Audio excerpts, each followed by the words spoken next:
Where's the room? Here. Ah, that's weird. I'm sharing just one window. I don't even have YouTube on my computer, so I don't know why this computer shares YouTube. Anyone? It says share. It's the Oh, previous done. video. On Zoom, we can just see your presentation. So the Zoom is fine, just a room that's The not fine. Zoom looks okay. Is that you're about to share something else? No, I'm I trying can just to see share my that on presentation. That's, YouTube. Okay, I'm gonna stop sharing here then. You can share from there. yeah, that should not share at all. Perfect, but I am sharing here. Sorry, where is, what I'm sharing? I'll start sharing. Oh, because you stopped me from sharing, okay. Yay! Yay! We don't need the video, but I think, again, only here you see the videos, everyone, we'll just in the interest of time. Hi, Iderol. I'm at the Faculty of Science and Technology at the Technion. I'm also at the Faculty of Data and Decision Sciences, which is a new approach we took. So data and decision, it's essentially how people think, work, operate through data. So it's data and decision, how people reach choices. I'm also sitting in, there is the PISA exams, the big OECD exams for like 120 countries. So I consult them on writing the PISA exams on innovative domains, and it's relevant because what we do there, we actually use AI techniques to infer people's problem-solving skills. What we do in PISA now for 2025, we give kids a task that they do not know how to solve, they've never done previously. Instead of testing them on what they know, we test them on how they learn something they do not yet know. They have resources in the computer, we trace how they use the resources that we infer learning. And I just want to add to Julia's about the Technion. I unfortunately did not go to school at the Technion. I wish for my kids to go there. Seeing our students, it's such a vibrant thing. It is such, we call it the Technion family. I think many universities try to do that, and when it's successful, it's brilliant. And we see students who 20 and 30 years later come back to us for grad school, and when I ask them why Technion, they say, well, it's Technion. Like there is something, the identity, the life, because actually Haifa is not Tel Aviv. So in Tel Aviv, people are all the time outside, right? Like there's a city. In Haifa, it's very inwards. So the Technion becomes the family of our students. And also the support mechanism we have for students are amazing. So yes, it's an excellent university. It's depending on the ranking, it's clearly top 100. It aspires to be top 50 and top 10. But actually, it's kind of doable and approachable. That's the other thing I like. It's very personal. So if students in your classes, school communities are curious, I would really strongly recommend this, not just as an academic experience, but as a life experience. I know that as faculty, again, we have a very strong identity for being at the Technion, and I love it. So, what I want to talk with you today about is also related to the Technion. Until a couple of months ago, I was the Associate Provost for Teaching and Learning. So it also relates to the AI policies we had at the Technion. But I mainly want to talk with you about a little bit what AI is and how it's going to change us. And I think that the fantastic morning session was excellent. So I'll try to not say things that were said before. And I really enjoyed it. Took the slides so I can show my wife and kids at home. And the question I want to ask, so the field of artificial intelligence in education, I'll blend in research and applications, and has been around for quite some time, about 30 years. I've been working in this field for 20 years. It was a very different type of AI. And then the question is, well, what we're experiencing now, is this just evolution or is this a revolution? And this is what I'd like us to answer together. And please interrupt me, because I know what I've got to say, so I don't find that very, it's not new to me, but I haven't heard you yet. So I'm really pleased, just stop me as I go along. And quite often when I pose this question and when we talk to people, I think we hear, right, this font is so small. Is this heaven or apocalypse? What are we marching towards? Well, there'll be some sort of singularity, but which of these? And actually that's a valid question. Will I have an answer at the end? I don't know, we'll figure it out together. But I do want to set also, when you interrupt me, 3 requests. First is no cliches. Okay, no, it's going to change everything. Well, I'm allowing myself to sometimes say this if I explain, but not just, oh, everything is different, it's all new. Let's use facts. The other thing is no cousin stories. I think I've heard thousands of cousin stories about, oh, 3 days ago, not that. And I did not use ChatGPT at all to make this presentation, some graphics maybe. And another thing I'm allergic to is when people take out the phone and say, well, I just asked ChatGPT what do you think, then start reading aloud. And actually I told Miri I was at the Israeli parliament meeting about a month ago. And the head of the education committee did just that. He wasted 15 minutes for reading it. Said, I don't know anything about AI. So I asked ChatGPT and he read aloud for 15 minutes what ChatGPT told him about AI in education, which to me exactly shows the problem. That's the head of the education committee in the Israeli parliament. So we're not going to read aloud ChatGPT. We're not going to share stories about our cousins. We can use them as examples for greater points. And we're not going to change, oh, everything is different unless we back it up with facts. So let's start. I do really want to hide the banner on top, because then the maybe font will be bigger. But that's maybe too, oh, here, view. And just nothing. I don't know, club it all together. Oh no, don't do this. So there's no way to kill. I can move it to the side and then close it.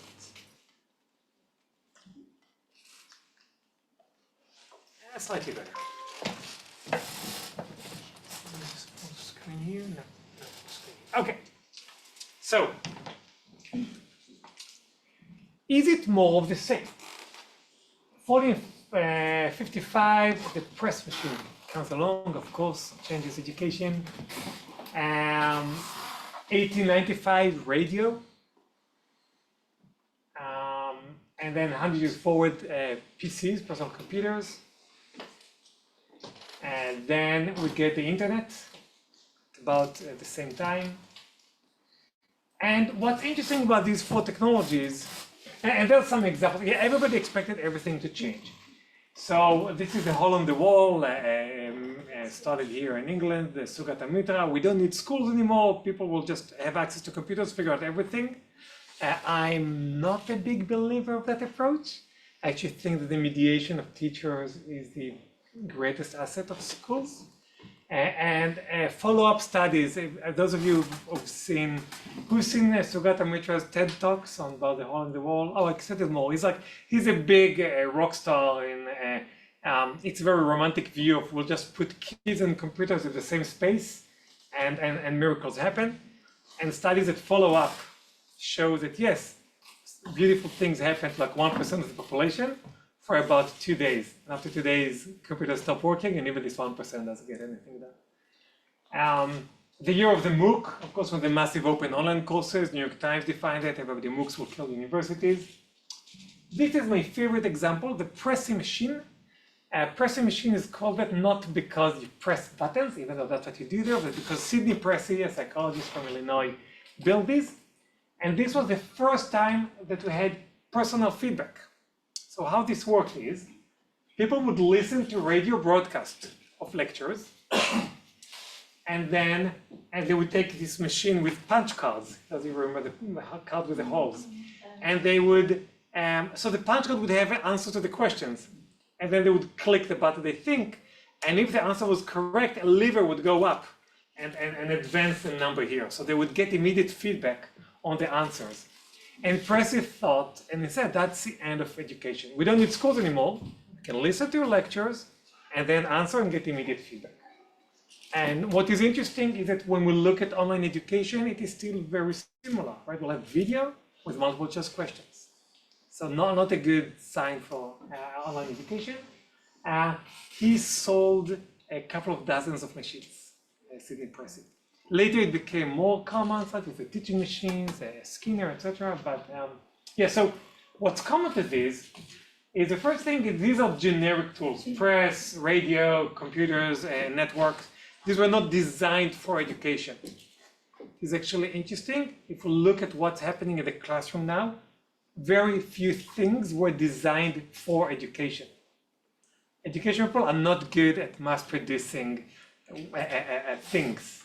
Right? We can maybe the smart blackboard that's pretty much rarely used. So these are generic tools. They increase interactivity, right? If it used to be I do nothing, I do more and more, right?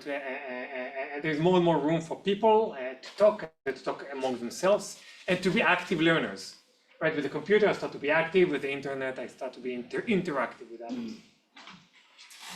There were no structural differences to schools. So these technologies, despite the predictions, schools, universities look the same. What we change is what happens in the class, in the courses, but we didn't change the schools. So here comes the internet, the AI, the generative AI. And from now on, I'll mostly use generative AI the last 3 years. It offers personal learning. All of these things so far were generic, one size fits all, right? We all go in, we'll do the same thing. We'll do it here, we'll do it in New Zealand, it will look the same. Now we have something personal. It's a developing technology. And to me, this is the most fascinating, but maybe also scary things. The other technologies, what we put is what's there. We build the knowledge base, we build the technology, and then it stays put. Even with the internet, it grows in content, the structure stays, and the content is created by people. ChatGPT, the other large language models, they move fast. It's a moving target, which is why having this talk is tricky. I told Miri that I started yesterday updating a similar talk from 4 months ago, and I ended up changing so much because, well, 4 months. So it's a developing technology. It has natural and continuous interaction. And another interesting is it has personality. So there's a growing branch of research now, which is beautiful, where people give personality tests to large language models. The same tests that people take to evaluate their personalities, big 5, different structures, different kind of surveys, how much they're open to changes, risk-taking, self-efficacy, all these personality tests, we can give them to the computers and they take them. And they have personalities, and we see that different models have different personalities. It's very interesting. And the domain general, which is also very new, right? When I used to build a math tutoring environment, it was for math, not just for math, it was for multiplication facts. Right? We choose a topic and I program it in. Now I have a tool that can do anything, supposedly. In that sense, it's less like a technology and it's more, I put here 3 relevant figures. One is Socrates, because the idea of learning by talking through conversation, through personal conversation and engagement. This is the Italian Montessori, in the sense that the kids can be in the center of the education. And here I just put a peer, and it will be a theme throughout the next half an hour or however long. I think of, and when I see my kids interact with the LLM, right, large language model, generative AI, all this same thing, ChatGPT, it's closer to interacting with a peer than to interacting with technology. The natural interaction style, the domain general, they just converse with it. And I also think that it will help us teach better if we think about it. It's also a tool, it can also be a mentor, it can be many things. I often think it's a peer. And it also helps thinking about the ethical boundaries of what's legitimate, what's not. Well, can you do it with a peer? There's another thing that the previous lecturer talked about. I still want to focus because there's an interesting metaphor here. It creates content, at least we think it creates, right? Conversations are new anytime, right? Every time, because it randomizes words. If I speak too fast or unclear again, stop me. But language is not thinking. And this is important. Until now, we equate language and thinking. Where we want to see whether which animals think and are capable of thinking, we measure language. Right? We look at dolphins. We say, oh, like dolphins have language, therefore they're intelligent mammals. So intelligence and the ability to produce language used to be the same thing. Same when we raise kids, right? We see language and intelligence are connected. And we see when people, the richness of language defines what people think about at night and dream about, etc. So we really equate, because the words are the tools that run around here. This is the first time that we have language without the ability to think. And I think that breaking this link is so new that I'm not sure I understand what it means. And there was this question this morning, is it creative, right? So we didn't know, because we really think about this as the same thing. In the analogies that I find useful here is the stochastic parrots. So parrots produce language as well, right? I say good morning, they'll tell me good morning. So the parrots repeat what I tell them. The interesting thing about the LLM is that instead of just repeating a sentence, it randomizes words. It's stochastic. I cannot predict what word we'll choose next. So it randomizes words that could work out, and it spits these words out. So it's just a very sophisticated parrot. But that is very new. It has never been in the history that we have a parrot that can produce their own language. And I think we need to realize that. That's why it's both, like it's a powerful tool, but it's also weird not to, like how do we avoid associating thinking? I really work hard at talking about ChatGPT as it. My kids talk to him as he or she, depending on the voice that they chose. And this idea of stochastic parrot, I think, is important, also discussed with kids. Oh, why TV turns off? Do I need to do anything? Here too? No, this screen said that this monitor is going to be turned off. Okay, I don't know. We'll see. The TV remote, it's allowed Access to keep the TV on, press the button. Thanks. Perfect. Thank you. So this is an analysis we did almost too long ago, 2017, something like this, 16, and we looked at trends of publications in AI in education, and we see that it's not really new. We see that the use of AI for single sessions was going down, and the use of AI for multiple sessions going up. So the generic AI tools actually again has been around. We see the shift starting at 94. So what is generative AI in education? On one hand, it's a tool. And the main argument I want to make for us today is also that it's a goal. So it not just suggests, changes how I teach, it should change what I teach. And this is something that's important for me to emphasize. If we take maybe one thing out of this, and I'll repeat it again at the end, but at the risk of everybody being asleep by then, I'll say, so I'll put my summary speech now. And I'm getting close to it changes everything, but I don't think that there is going to be much work, thinking, anything without AI. Right? AI is going to change the way we do everything else. Right? Much bigger than Google did, and Google already changes everything we do. Right? Or a phone. So the head of, I had a conversation with the head of Microsoft Research, and he had an interesting saying. He said that ChatGPT is the stupidest technology that our kids are going to work with. They're starting now with ChatGPT. Who knows what will be in 5, 10, 20 years? So for now is, wow, that's a tough, who could have thought? For them, yeah, that's just the basic tool. From now it will only grow bigger. So it becomes a basic thing, right? And it's so accessible, right? It's closer thing, just like we're not teaching without language. I think that ChatGPT or similar tools, generative AI, will be in everything people do, whatever they choose to do, both professionally and personally. That means that knowing to do things without AI, maybe good to understand how, understand why, but we will do things with AI. So the AI should change everything we do, because it will be everywhere in our kids' lives. And it kind of already is. So by us ignoring it, we're holding them back. In Israel, the Ministry of Education forbids the use of generative AI until 7th grade. Which means, we'll talk about it more later, it actually just increases the social gaps. Because kids who have these tools at home, of course will do it. Those who don't have it at home, don't know what they're missing out. And the idea is to give kids the basics. And yes, they need the basics, they need to learn to read and write, they need to learn to communicate.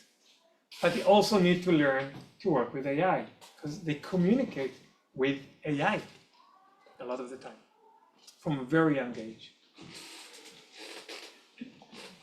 So let's first cover how I teach with AI, and I'll be brief here. We've talked a lot about this morning, and then we'll focus more about what I teach, teaching of AI. So it works everything on teach, on assess, on learning. Today I will use to plan lectures, create slides, illustration, write assignments, grade assignments, all these things. Tomorrow it's not even adaptive education, it's personal education. Again, imagine your own personal Socrates working with you. So what could happen is indeed we break the classroom structure practically, because every kid will do something else. It takes a lot of courage to do it. It really changes the role of the teacher. But we need good reason not to do it. We need a good reason to keep doing everything with everyone at the same time. And again, that's not just adaptive, it's not that fast or that slower. Kids will do different things. For example, based on their experiences. The way I imagine schools become just one endless project-based learning. And kids will bring what they care about.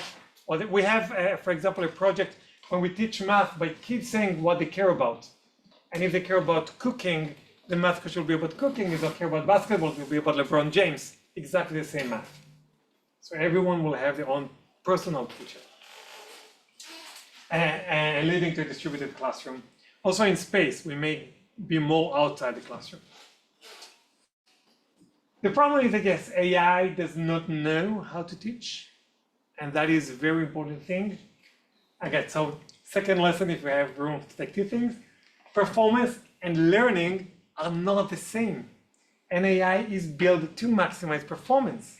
When I ask ChatGPT, it will give me the best answer. That doesn't mean I will learn anything. So the tools, going back to technology being not created for education, these tools were not created to support learning.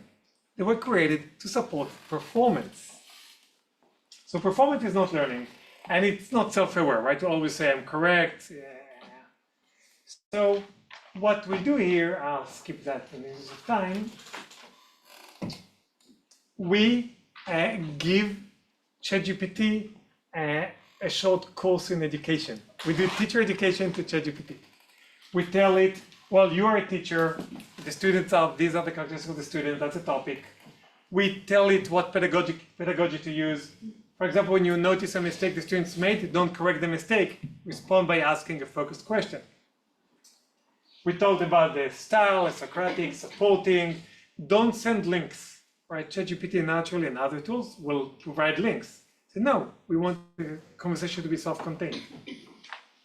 And decodation, when students figure it out, that's what's going to go next. So actually we give through prompts, right? Not coding. We just actually make prompts that explain ChatGPT how to be a good teacher. Is that scalable? Not yet. Will ChatGPT have teacher-like behaviors, especially on the cognitive domain of supporting learning and not supporting social emotional growth? Yes, I think it's very close. And this is an example for such conversation. Again, the interest of time and exhaustion, I'll skip it. But we see, so the Copilot, we use Microsoft Copilot, hello Peter, and then Peter answers a question about volcanic eruptions, and the Copilot says, absolutely, but then here's a follow-up question, and the student struggles, etc. Okay. Learning. So students already learn with ChatGPT. They already use it as a tool. So that, when I said teaching, you think that I can do as a teacher. For learners, what students choose to do. And I put a kind of instant Stack Overflow. Stack Overflow is this website that people can get answers to pretty much everything they do, instant topics. So again, they get instant answers. I'll translate, this is from the syllabus of the course, of all of my courses have the same text here. So yes, use AI for all tasks. When you use AI, you have to tell me what you did and how. You have to tell me what worked well and what didn't work well. So that's the two things that they have to tell me, what they did and what worked well, what didn't work well. The second question here is really interesting, what worked well, what didn't, for two reasons.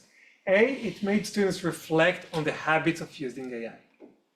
Two, this is not a question that AI can answer.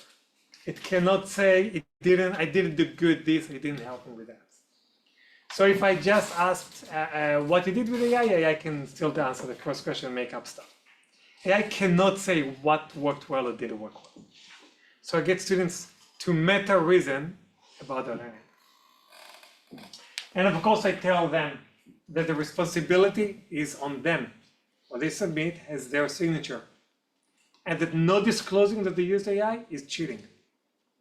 So the emphasis on where the cheating line goes is on transparency and disclosure.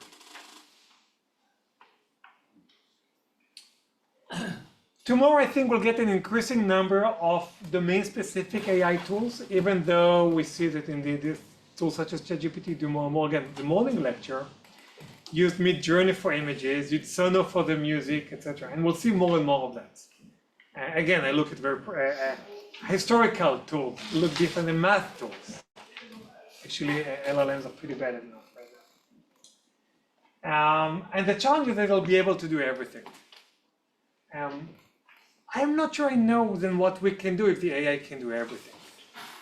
Because, again, telling them, it's just like I'm not sure I will drive now without a GPS, because the GPS do everything, so don't use GPS. No, I'll need to find the task that even with the GPS need to think. I think we're looking at flexible assignments in the class. So, actually I think there's a bullet, yeah. One thing that people can do, they have agency and goals. It goes back to my view of project-based. So what if I'll tell my kids to design some scientific experiment about a general theme that they care about, they build on their experiences, something connected to their personal stories and things they've done in the past. They'll have to drive to put the destination in the GPS. They'll still use GPS, but they'll have to use it and decide how. And that's what I call the flexible assignments. I think that will provide structure, and kids will need to bring themselves in and drive the AI. Of course, applying critical thinking. The other thing that I think AI will take a long time to get right is social emotional learning. So again, connecting to experiences, connecting between people. I think it will take time before AI can converse with individuals. Right? If I'll talk to this table, I know who said what. I don't think AI will do it soon. And so I think all these things are coming. What this time? Michelle wants to join. Please copy the boss.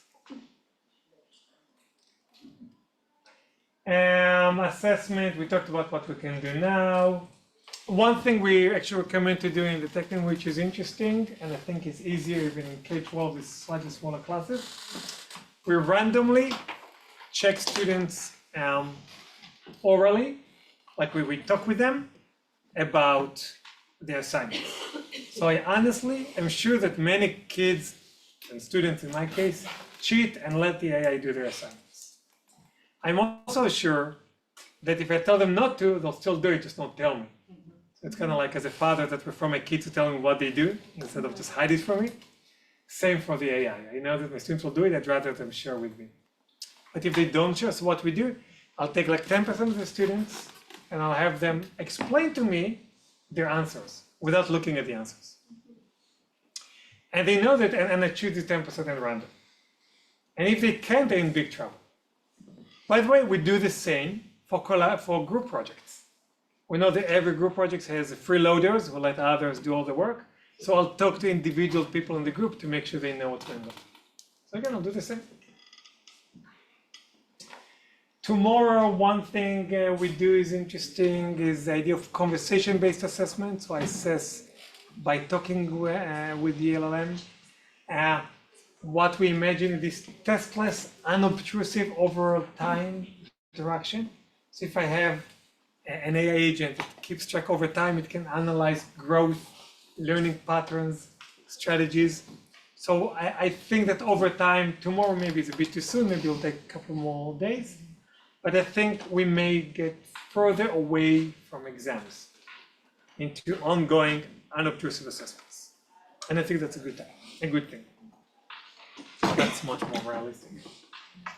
And one thing, I did not intend to read this image just to remind me, what we're teaching LLMs to do now is to explain their reasoning. So we have them have these conversations about volcanoes, then assess the students, but don't just give me B+. Explain why the student got a B+, what was good, what not so good, what feedback it suggests me to give the student. So we're teaching the LLM to identify evidence and explain the reasoning. Okay, let's move from learning tool to learning goal. What do I mean when I say AI is a learning goal? This is a graph, again, not new, but important. This is from until 2009. It analyzes jobs using the US Census data and job descriptions. It analyzes what skills are required, and I'll read out the labels, from professionals in the US between 1960 and 2009. The three lines that go down are routine manual, non-routine manual, and routine cognitive. So we see fewer and fewer routine jobs. Two lines that go up are non-routine analytic and non-routine interpersonal. Right, that's until 2009. So you see even more of this, the non-routine jobs, which again suggests that how to use AI should be a goal. Because if I use a routine job, I do not need AI. More likely I will replace it. But for non-routine jobs, that is where I need to use AI to help me.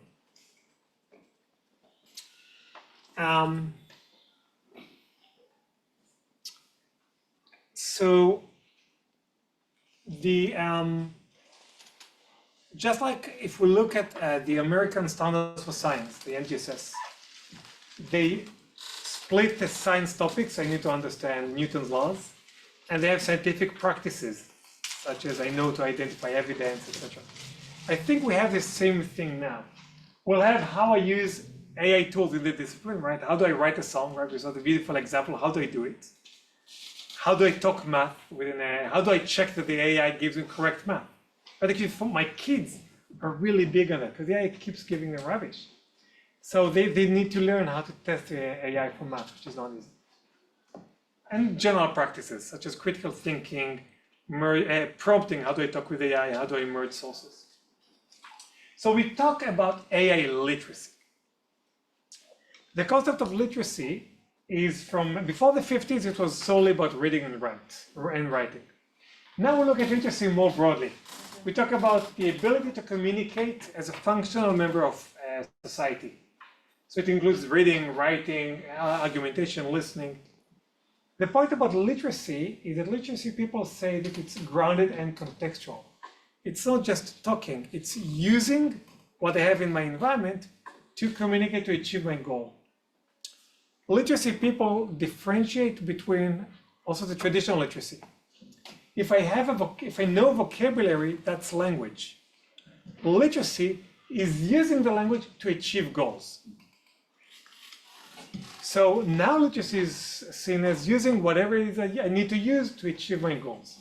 Which is why AI literacy is how do I use AI to achieve my goals. And to me, this is the main thing we need to teach. And we don't teach it at all. Even we allow them to use AI, we don't teach them how to work with AI.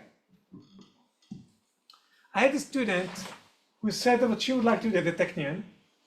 She said that she would like the instructor to demonstrate in real time how they use AI in their work. Because she wants to see exactly how it prompts, how it asks questions, how it answers. That's a great idea. I told this to the instructor. He said, well, that's a stupid idea. I'll just give what the AI gave me at the end, once I'm done and it's all correct. No, but you didn't want to see what is correct. You wanted to see the thinking process. Just like in math, we will show the thinking process. We will not just give kids the right final answer. We need to do the same with AI, to teach kids how to work with AI. So the definition of AI literacy, that's emerging in a couple of recent papers. something like the sorry, I imagined a big screen. I apologize for the font. I'll send the slide later. So the knowledge and skills that are required to have productive interaction with AI tools, to analyze and evaluate the outcomes from the AI tools, right? So I don't leave it as I evaluate and analyze. To understand its impact on our lives and society. So learning to code, knowing programming is not AI literacy. But understanding impact on lives and society is considered AI literacy. And I'll jump these frameworks. I want to go here.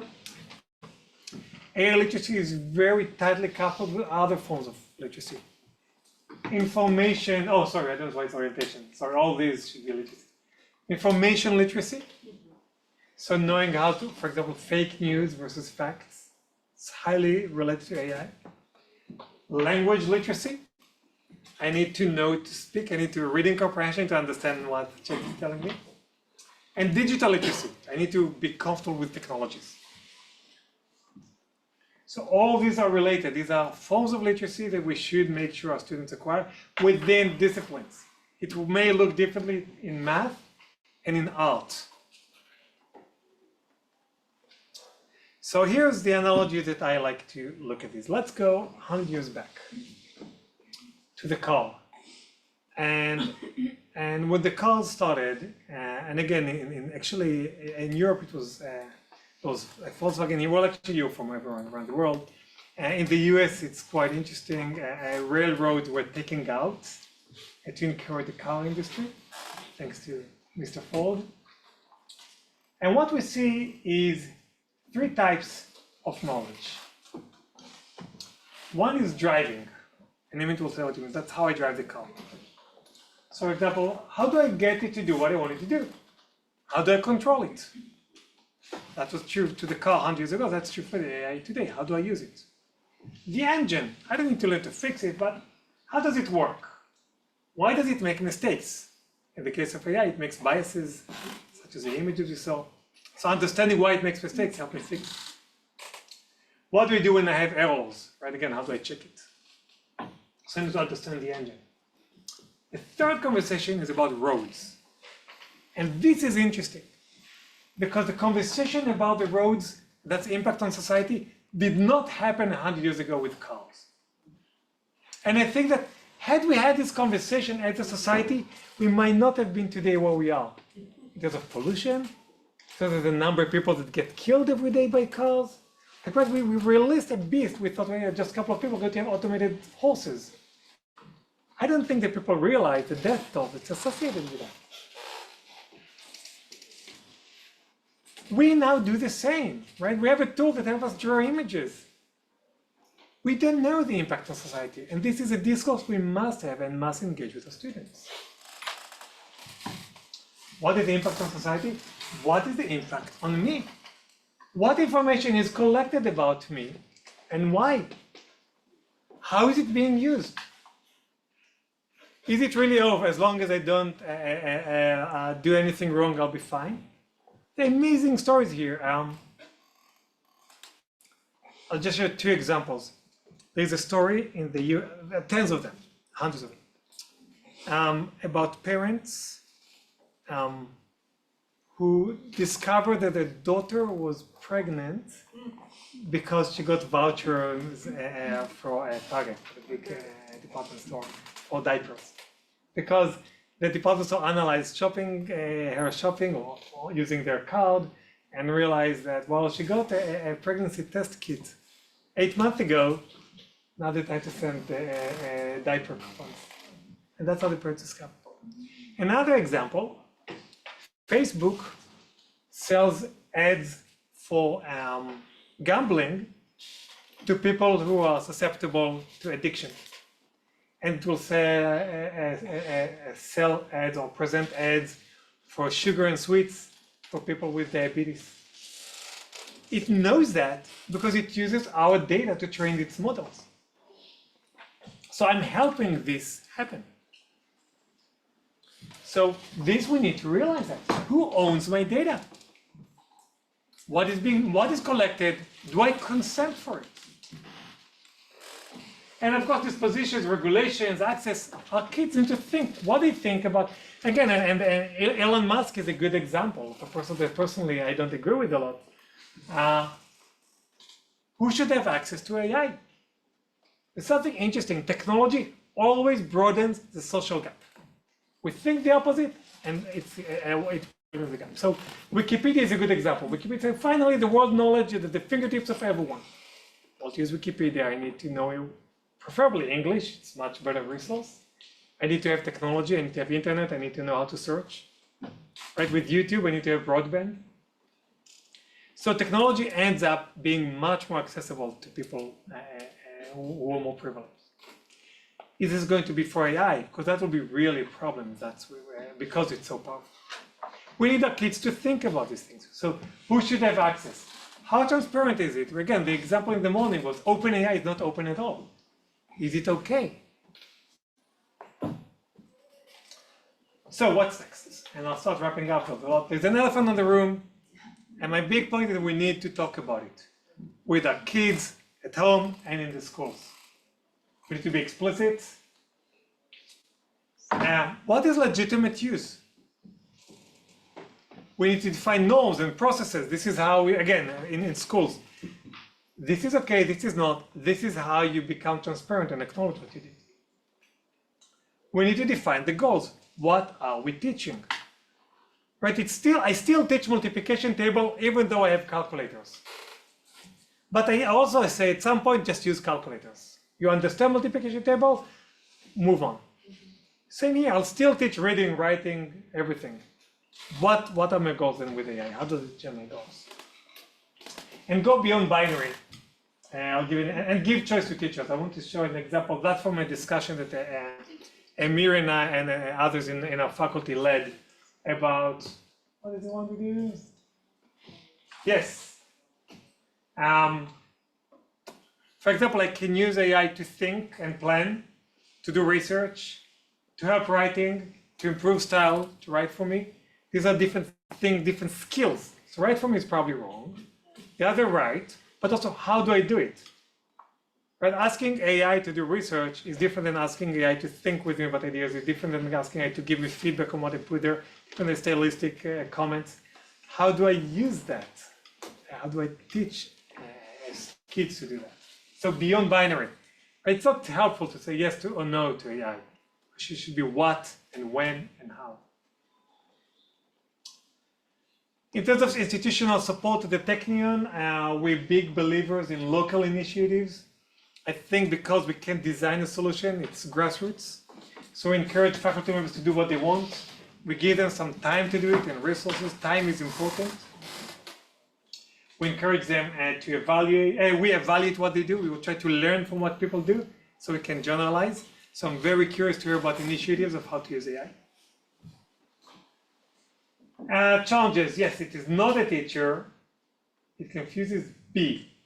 Oh, that's mystery. Never mind.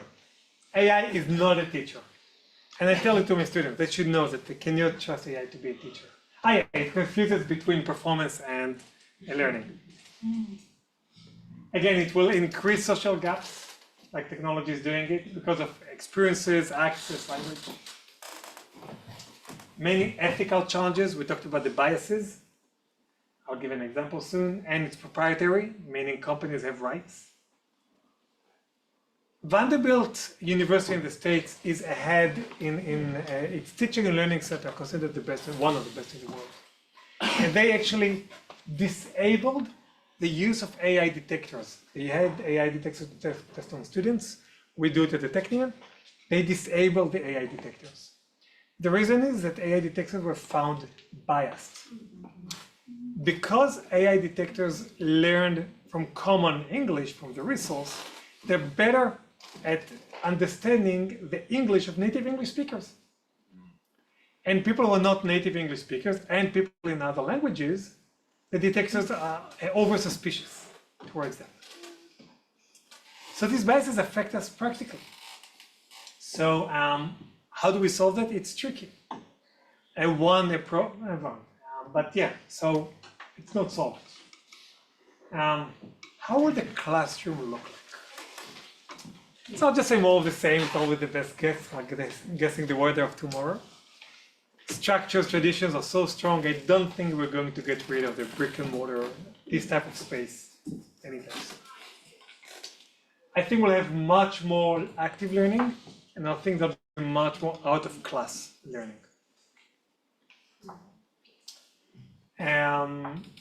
So learning will be more authentic because I could take my tutor with me to my daily activities.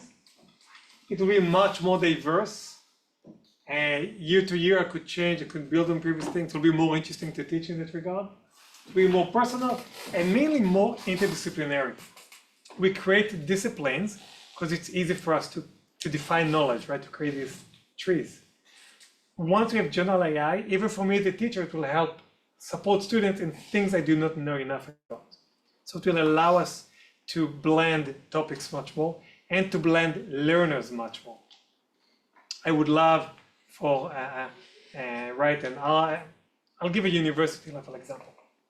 To say, I don't know, like let's say there's a neighborhood in London with a challenge around, I don't know, economists, right? So I'll have an economist, a business manager, an urban planning person, a mathematician, and maybe a sociologist. And they'll sit together and help figure out this community. I cannot do it now with all this level regard experience. I can do it with AI. So I think what we're going to do is we're going to break boundaries. And breaking the boundaries meaning bringing very diverse stakeholders, students at different ages, different backgrounds, to the same space, working on the same projects. Not a real summary. So we talked about AI as a tool. And I would encourage faculty, teachers to use it as a tool. First, they need to be comfortable.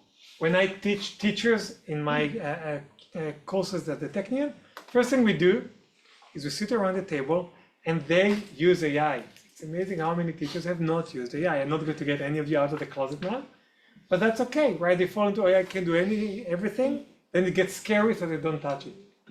So we slowly work on AI, first steps, and we teach teachers, again, giving them time, give them safe space. And again, I think the AI as a tool will change the courses, will not change the structure. AI as a companion, I said it several times, and we need to recognize that AI is already a companion. So yeah, we need to encourage transparency and design standards around this. And AI is a goal. We need to learn to drive it, we need to understand how it works, and we need to help students in developing dispositions and thinking of the ethical implications. AI will always be grounded in disciplinary practices and knowledge. And it's important for me to emphasize, again, I'm guessing, right, who knows? It's so that I don't need to know anymore because I'll have AI. Maybe it's the opposite. Because I have AI, I'll have to know much more to be able to evaluate and monitor it. So I'm not throwing knowledge out of the window. I just change the way I work and interact with knowledge.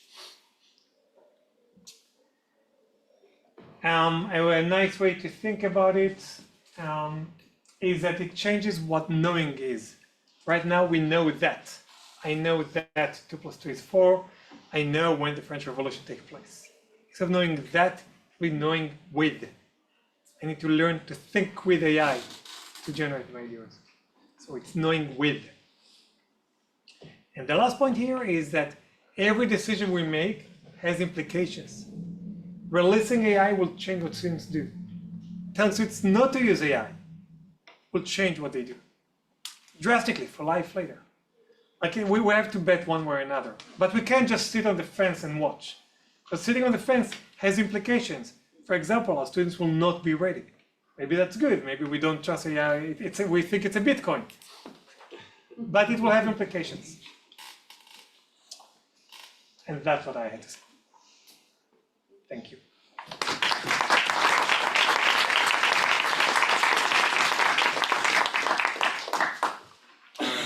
We have time for a few questions if anyone would like.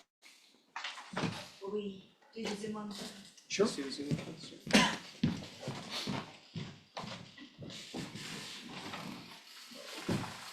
Hi, we have one question from Zoom from Invagenian History School in Johannesburg in South Africa.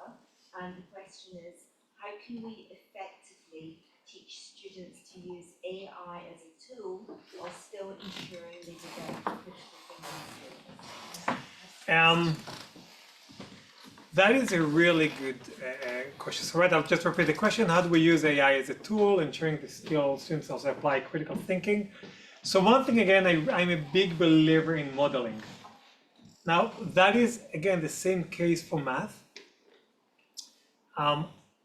I really like instructors that make mistakes while they teach and modeling how they identify these mistakes. And I would do the same here. So modeling is big. The other thing is modeling is especially helpful when we get AI to make mistakes. And once you work with it in a little bit, again, I'm more familiar with the higher education context. I know which corners I can push it into, so I can design it to make a mistake. And actually, but even in school math, it's really bad in probability. It is really bad when I add too much information. Let's take a math question about triangles, not just add givens that are not needed. It will confuse the AI because it does a pattern matching, but the question doesn't look similar to other questions anymore, so it will make a mistake. That shows students, oh, we can't trust this thing. So I kind of want students to lose trust with this. So that is one thing I'll do to teach them, to encourage them to be critical thinker. And I'll show them that they cannot trust it ultimately. So I'll do modeling, I'll reveal mistakes, and the third thing I said before is I'll encourage my students to reflect. What did you do? What worked well? What didn't work well?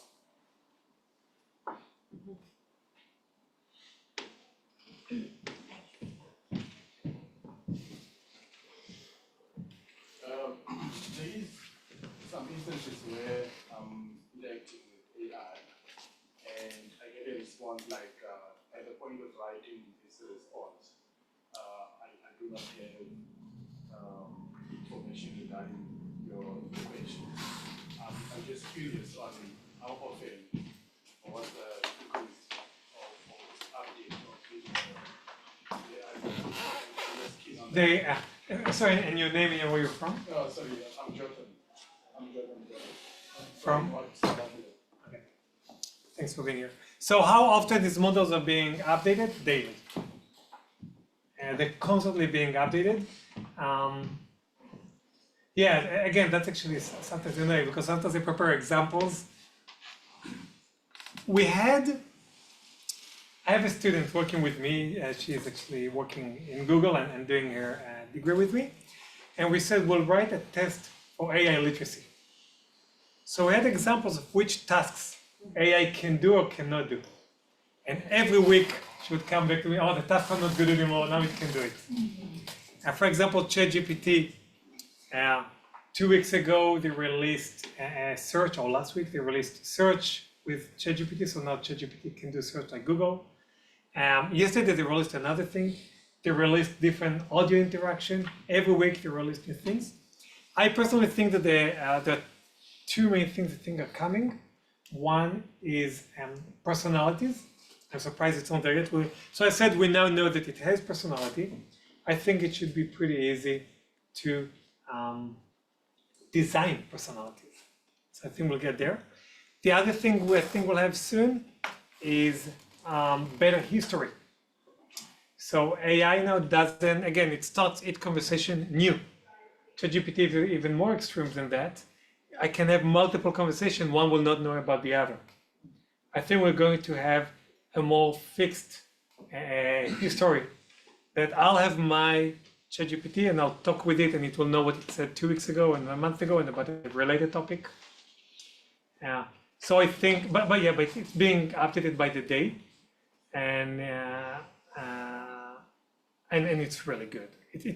I am scared, like I don't, on the apocalypse versus heaven spectrum, I'm slightly closer to the apocalypse side.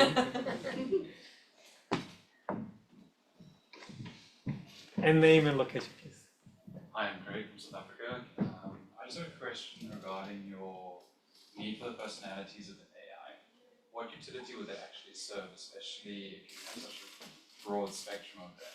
and also what's the danger in the developing of those AIs? Because maliciousness, facetiousness, all these human traits that we have, if we're designing that, we will also, I would imagine, depending on your ethical and moral stances, decide to push the boundaries on that. Where would that hold, especially if it's in corporations and it's not regulated?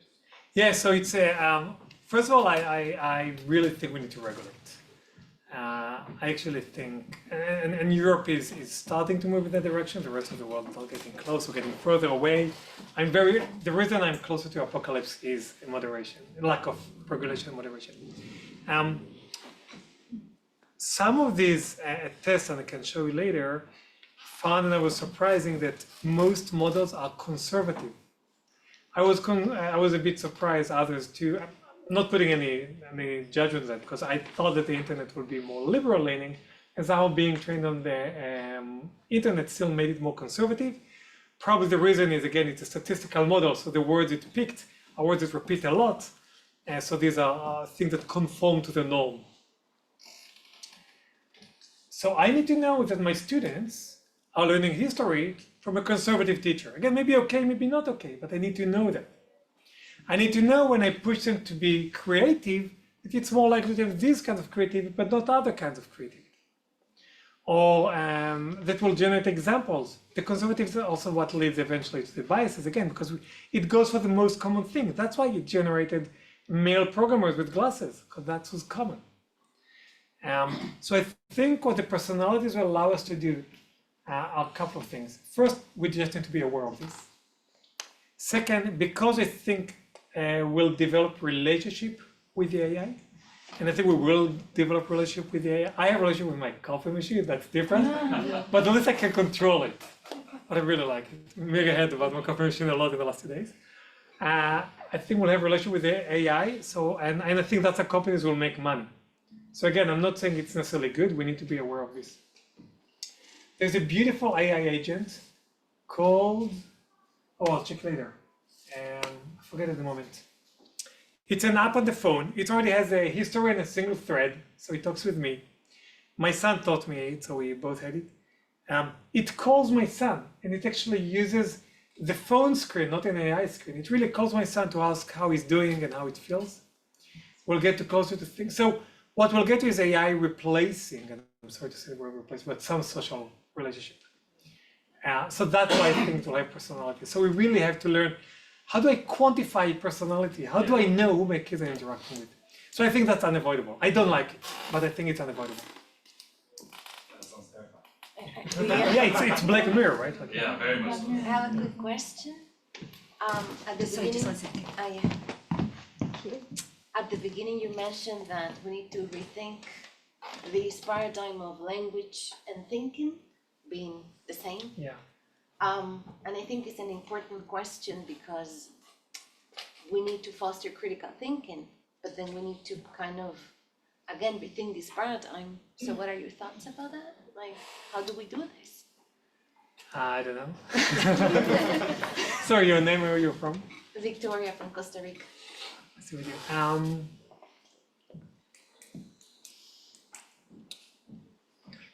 I talked about my kid saying he or she, and I say it.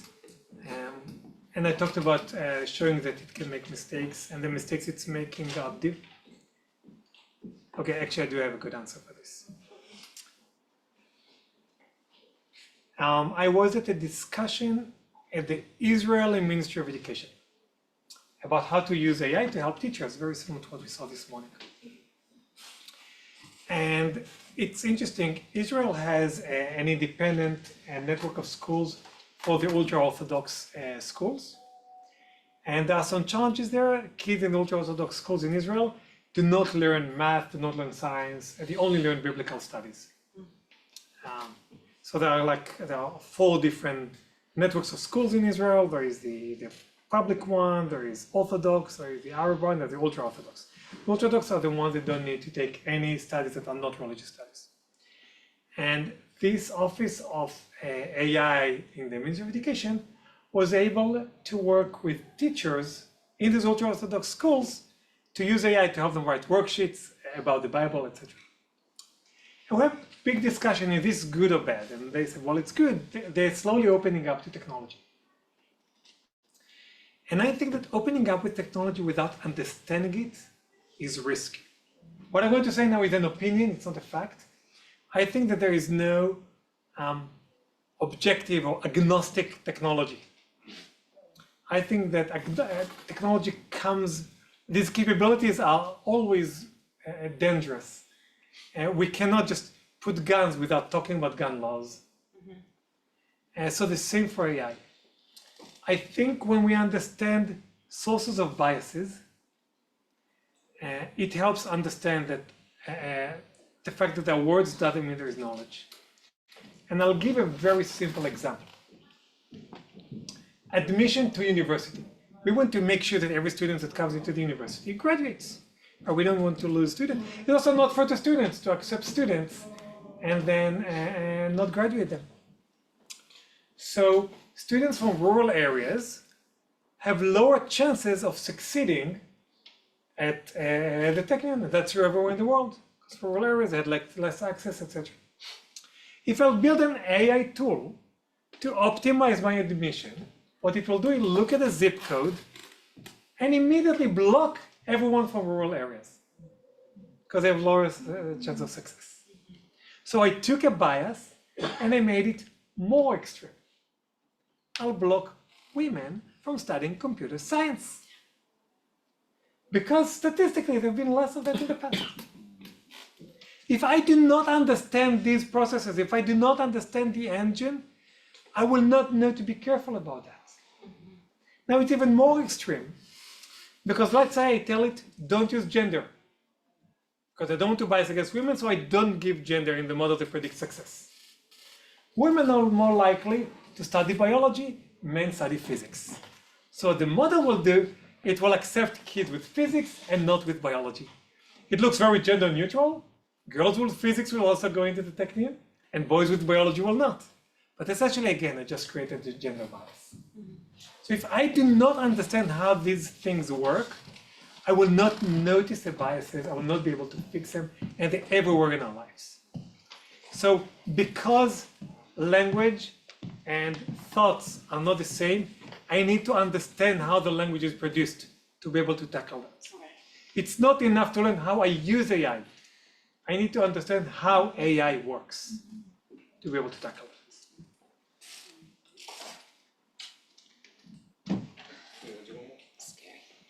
Ah, that was a strong line, come on. We'll go back to that. Thank you.